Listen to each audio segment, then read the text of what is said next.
Japan is going to launch the world's first wooden satellite.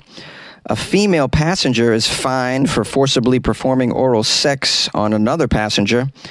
And a mom loses hundreds of thousands of dollars in an insurance claim after she was pictured throwing a Christmas tree. These are the weird stories for Wednesday on Weird AF News, the only daily weird news podcast recorded in a closet. Yippee. Japan is going to launch the world's first wooden satellite. And we've come full circle when it comes to wooden vessels, haven't we? We used to explore the world with wooden ships. You guys remember hanging out with Columbus and all those cats? And now we're going to explore space with wood. I don't know you could do that, but leave it up to Japan. They'll make anything out of wood. Japanese scientists have created one of the world's most unusual spacecraft. It's a tiny little satellite that is made of timber. It's called the Lignosat Probe. It's been built out of magnolia wood, in case you were wondering what sort of wood. Magnolia, perfect. When I look at a magnolia tree, I'm like, that's perfect for space exploration. I always thought that. It's built of magnolia wood, which in experiments carried out on the International Space Station was found to be particularly stable and quite resistant to cracking. Now, plans are being finalized for this wooden satellite to be launched this summer. Hey, why stop at wood? Just shoot up some bonsai trees, some bird nests, some origami praying mantises. How about some of those panty vending machines that Japan is so known for? You can buy panties out of vending machines. You can buy everything out of a vending machine in Japan. I can't wait to go back. I'm going to try and buy everything out of vending machines. Don't worry, I'll take some videos so you guys can see me buying things out of vending machines. I heard they sell sex toys out of vending machines. How am I not talking about vending machines after talking about wooden satellites? What is the link there? The timber satellite has been built by researchers at Kyoto University and the logging company called Sumitomo Forestry in order to test the idea of using some biodegradable materials such as wood to see if they can act as environmentally friendly alternatives to the metals from which all satellites are currently constructed. All right, so we're moving from metal to wood, but, you know, wood has some issues as well. I don't know if there's space termites, but that could be a thing that would ruin your satellite if there's space termites up there. Also, if something happens to the satellite, is it going to just rain space splinters on top of our heads? I don't want that. We have a quote here from a Japanese astronaut and an aerospace engineer who says, "All the satellites which re-enter the Earth's atmosphere burn, and they create tiny alumina particles which will float in the upper atmosphere for many years, and eventually it will affect the environment of the Earth." All right, so this is predominantly an environmental choice, which is what I suspected. They tested several types of wood for the satellite, including Japanese cherry, but they found that wood from magnolia trees provided the most robust satellite structure. This has now been used to build Kyoto's wooden satellite, which will contain a number of experiments that will determine how well the spacecraft performs in orbit. I wonder if they're going to launch this wooden satellite using a catapult. I mean, just really take the whole operation old school, right?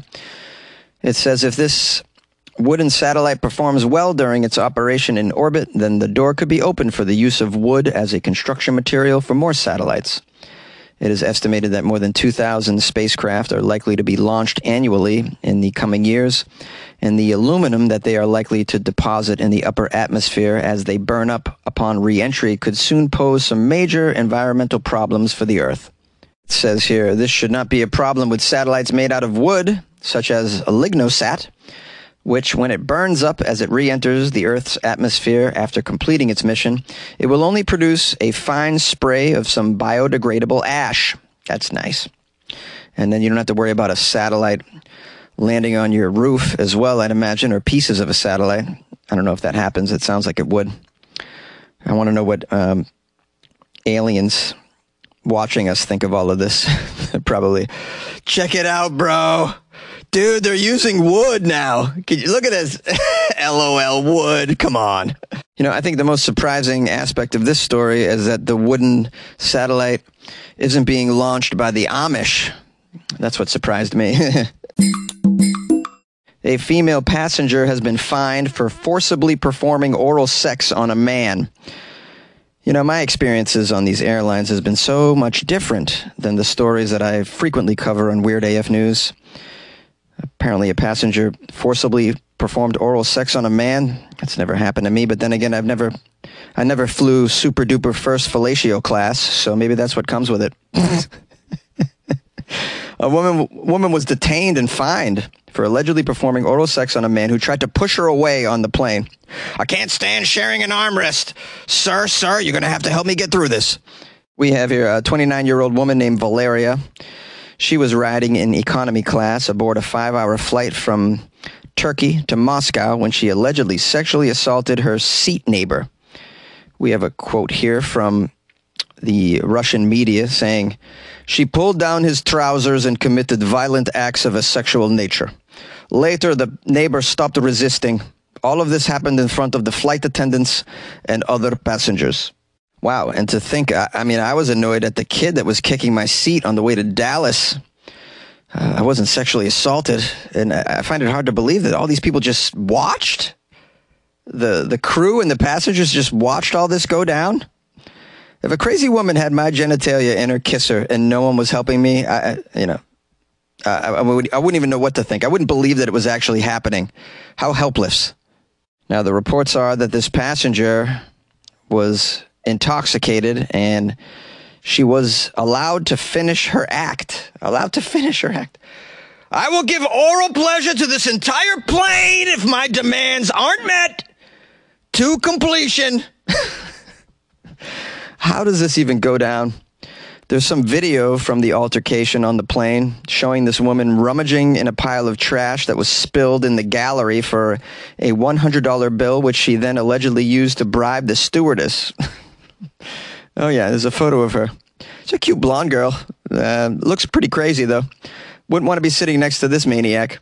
They say here, surprisingly, the flight attendants waited until the end of the, quote, action and only then moved Valeria further away from the passenger. The woman fought back and did not want to leave her newly made companion. This is out of control. Valeria was accused of smoking an e-cigarette and pouring hot water on the floor as well. Says here they managed to keep this woman away from the passenger that she obviously had a crush on. And when police finally came on board to detain her at the end of the flight, passengers reportedly cheered and clapped. Well, a little late, guys, to show support. You should have stepped in a little earlier. Now, following her arrest, Valeria told the media, quote, "Everything was fine. I had a good time on the plane." Yeah, she sure did have a good time on the plane. She's been fined 500 rubles for all of this, which is equivalent to $5.64. She raped a guy and was fined $5. What? How was she not arrested? This doesn't make any sense. Just a small fine for sexually assaulting a man. That's it. $5.64. She probably made more than that in tips during the whole escapade, I'd imagine. Wow. It's not very safe for Russian men, it sounds like. A woman loses her injury claim after she was photographed tossing a Christmas tree. A mother has had her $800,000 insurance claim dismissed by a court in Ireland after a photo emerged of her winning a contest to see who could toss a tree the furthest. Her name is Kamila Grabska. She's 36 years old. She claimed that a car accident left her with debilitating pain, leaving her unable to lift things such as heavy bags, and has kept her in bed on very bad days because of the debilitating pain. According to the media, the constant pain in her back, neck, and spine left her unable to lift groceries, do chores, or play with her 2 children. She sued an insurance company called RSA Insurance on the basis that she could not work for over 5 years, claiming for past and future loss of earnings, which amounted to around $542,000 of her total claim. Her case became unstuck, funny word. Her case became unstuck when a photo published in the same newspaper almost a year after her accident showed her winning a Christmas tree throwing contest. You dummy. All she had to do was not participate in a heavy object throwing contest that's covered heavily by the mainstream media. That's all. Imagine how many POSs get away with insurance fraud like this simply because they have the common sense to not participate in vegetation throwing contests. Oh, man, people like her are exactly why our insurance rates are so damn high. I'm glad they caught her. So initially, they took a photo of her forcefully throwing a tree in the town of Ennis in Western Ireland, where the championship takes place. It's based on an old lumberjack competition, apparently, where they cut up logs and throw trees around. It's a strange contest, but not a lot to do in Western Ireland, I'd imagine. The winner is the person who throws the Christmas tree the longest distance. A second photo published the next day showed her smiling as she holds a certificate declaring her the actual champion of the tree throwing contest. If you're gonna commit fraud, there's a way to do it. There's a way to not do it. First of all, don't participate in a lumberjack competition, A. But if you're gonna, don't be the winner. They share your photo a little more widely when you're the winner. They talk about you. Your name is spoken in the town for a few days because you're a strong woman that throws the Christmas tree the longest. Well, yeah. Now, of course, she was taken to court for this, and when she was examined, she claimed she still felt pain even when she threw that Christmas tree. But she was smiling in the photos because she was trying to live a normal life. Mm-hmm. Is someone going to explain to her that participating in tree throwing contests isn't exactly normal? Don't you love her excuse? Yeah, no, I know I was throwing 180-pound trees around, but I mean, it kind of hurt when I did it. I mean, it wasn't like it was a pain-free Christmas tree throwing competition. You know, I felt it. Now, thankfully, the judge who presided over the case said that she had no choice but to dismiss her claim because of the, quote, very graphic photo of Grabska throwing the Christmas tree, which was at odds with the medical evidence that was provided. The judge said, quote, "I'm afraid I cannot but conclude her claims were entirely exaggerated." Good job, Judge. I think that was an adequate decision. It's hard with these insurance fraud cases. Hard to prove that they're fraud. I mean, unless, of course, you win a public feat of strength, then pretty easy to prove. This story makes me wonder, do insurance companies create such events in order to catch fraudsters? You can see that, right? Hey, man, what happened to your case? Man, I got caught. It was fraud. Yeah, I participated in the annual Turn Your Head competition. So much for that accident claim. Yay! Hey, my friends, thanks again for spending some time with your friend Jonesy and the Weird AF News podcast. I appreciate that. I also appreciate the nice review that I got on Amazon from Chris Elliott, who gave me 5 stars. The title of the review is My Morning Routine.